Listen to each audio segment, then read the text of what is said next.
It's a bipartisan trio leading the way: Democrat Chris Coons, Cory and retiring Republican Jeff Flake. They want to use a procedural maneuver to force a vote on a bill to shield the special counsel from potential interference.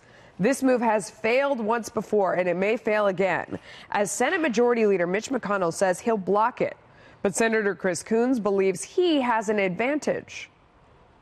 What I think the Republican Majority Leader ought to do is simply allow us to have a vote and move forward. Senator Flake, I'll remind you, has steadfastly refused to vote for any presidential nominee for a judicial post, either in the Judiciary Committee or on the floor, until we get this vote. That gives us some leverage. Senate Majority Leader McConnell says the bill is simply unnecessary. The president's not going to fire Robert Mueller. Nor do I think he should, nor do I think he should not be allowed to finish. Will you repeat what you did and object if they ask unanimous consent to bring that bill to the floor tomorrow like they did? I probably would, yeah. All of this developing as President Trump ramps up his criticism of the Russia probe. The president tweeting just this morning, "While the disgusting fake news is doing everything within their power not to report it that way, at least 3 major players are intimating that the angry Mueller gang of Dems is viciously telling witnesses to lie about facts, and they will get relief. This is our Joseph McCarthy era." Woo! Sean, what do you think about that tweet? Well, where to begin? I think the first thing with respect to what Senator McConnell is talking about, this is a solution in search of a problem. There is no... So then let it roll by. There's nothing that's saying that Mueller's going to get fired. In fact, DOJ came out yesterday with respect to its budget and said even if the government were to shut down, the budget for the special counsel is protected. So we are continuing. I mean, this is political theater at its best. They are talking about a problem that doesn't exist. No one's talking about firing Mueller. Everybody's talking about cooperating with him. The White House has turned over countless documents and witnesses. The president's cooperated and responded so why to not let them get it out of their system? Just let them do it. Who cares? Do it. Move on. In some ways, if that's what gets these justices through, which I believe is the heart of the Trump legacy right now, what he has done to the judiciary, not just to the Supreme Court, but at the appellate and circuit court levels. I don't know. I think the devil's in the detail. You got to be careful, because once you go down a road where you start protecting certain people, what happens if Mueller does go rogue? What happens if he doesn't wrap it up? I do think that we shouldn't be protecting people unless there's a particular threat to them. And right now, it's just Democrats making one up. Harris? Well, I'm just wondering, Sean, if everybody in the room tends to agree except for Flake and Booker and Coons and the rest of the Democrats, why not let it go through? Or is there any, No, and in some ways, I do think the devil's in the detail. I don't know what the actual legislation says, but if Robert Mueller should be protected, then who else should be protected? I mean, my point is that Robert Mueller has a job to do. So it's got to be narrow in scope. But the bigger question is, who's threatening him? So far, the president hasn't said he's going to fire him. Who thinks this is going to pass, I guess is my question. Well, I think it got through the Senate Judiciary Committee. I don't disagree with you, though. I think at some point, just say, fine. If that's what gets you to move on justices with the limited amount of time we have left in this conference, then do it. I disagree.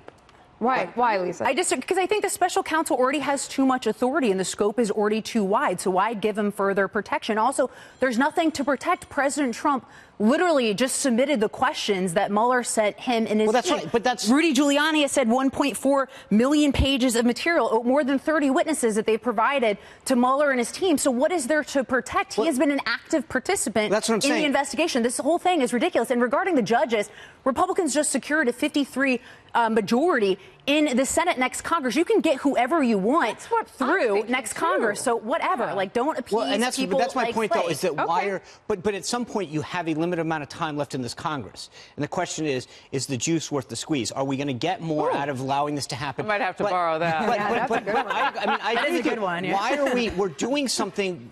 We are creating a solution to a problem that doesn't exist. You're right. The president just turned over questions to what he had. Every witness that they've asked for, apparently, so far, at least you haven't seen any complaints, is turned over, and countless documents have been handed over. Okay, so you see there Senator Coons on the floor talking about this very issue and arguing for this protection, for the special counsel. Leslie, what is the case for the protection?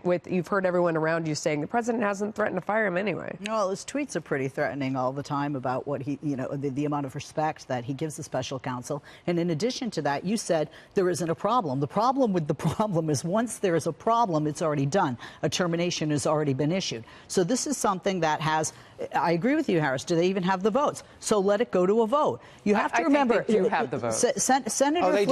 Senator Flake has said, look, I'm going to stop your nominees. He's not only on the committee, but the GOP has a very slim majority margin, 11-10. So I think this is something, and especially with the second in the Senate, John Cornyn, in the second ranking GOP in the Senate, says, hey, maybe we should put this to a vote. I think that the leader, Senate Majority Leader McConnell, should listen to that, put it to a vote. If they have the votes, and I'm not sure they do, quite frankly, then Mueller is protected from any further, if you will, obstruction by the president or the AG's office. Any further obstruction by the president or the AG's office, just to finish the job, to finish the investigation completely. The president has not said he doesn't want the investigation. The precedent that this sets, though, is very dangerous. You have the Congress telling the executive branch that one of their employees can't be fired. I mean, that's like, the president saying, I'm going to protect certain members of Congress from losing their reelection. The president, by the Constitution, has the right to appoint the people that serve in the executive branch. And the Department of Justice, the Attorney General in this particular case, or the Deputy Attorney General, because of the recusal that started with Sessions, appointed this gentleman. The Congress can't come in and say, we want to pick and choose who gets protected. So here's my point, and I want to ask you, Lisa, about this. Is it stronger to have your majority leader burn some of his powder now and block this, or do you let this go through, let Republicans, who it looks like they would have the votes anyway, and they can caucus in that little anteroom and find out, right? Because we saw that live on TV. So they go in there and they count each other's hands in the air, and then you go do this thing. And isn't it stronger to say, no, we blocked it as a body, rather than having someone step up and try to even thwart the vote, and you're going to lose Flake on your judges, which you can recoup in January. But isn't the bigger boss move is to put the vote through and to let it happen? Ding. Hold on, though. No, what's the point? This is so stupid. I don't think there's a point in going through. Because then you shut it down. But I don't even think there's a point in going through the motions. Nobody gets to martyr themselves based on, I didn't get to vote and I didn't get to do this. But I want to ask a question to you, Leslie. If President Trump was going to shut down this Mueller investigation, why would he submit the questions? Why would he submit all of these witnesses or provide all these witnesses to Mueller's team? Why would he submit 1.5 million pages of documents? Why? Well, first of all, you were asking me something I don't think you can even answer, which is the mind of our president. I do know the answer. On the one hand, he says there's no collusion. Not shutting it down, he says he's going to sit down with Mueller. He says he's not going to sit down with Mueller. Before we run out of time, though, the irony of Jeff Flake saying he's going to block these judges when he's supposed to be a conservative, when he's been so unreliable, when he's going to go against what the party really wants, all for this, this move that is just grandstanding. But everyone acts as though this will be enough. Trust me, you push this through, then it becomes the next demand. I mean, this is not the end of the game. This is one step in a political drama. This is a compelling argument for each side, and on both sides, I don't see necessarily the Democrats winning in this. Leslie's quiet. Let's move on. Flake repeatedly put it to a vote and we'll see. Last name.